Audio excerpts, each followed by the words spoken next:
So this is the BMW R1300GS with the wire wheels and the dual acropothic exhaust. We have these spacers, the RT2 spacer and the RT spacer that will go into this bike.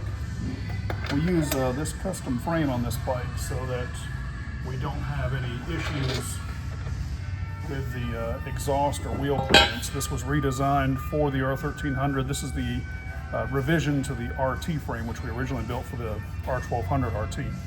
It's got this dog leg here so that it gets inside. It'll clear the exhaust as well as the wire wheel. So we're going to bring that in like this. Make sure we don't scratch the wheel there.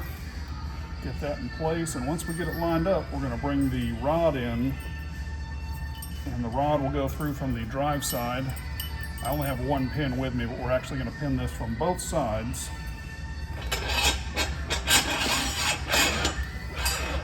And we'll secure the rod with a pin that goes through on this side as well as the other side.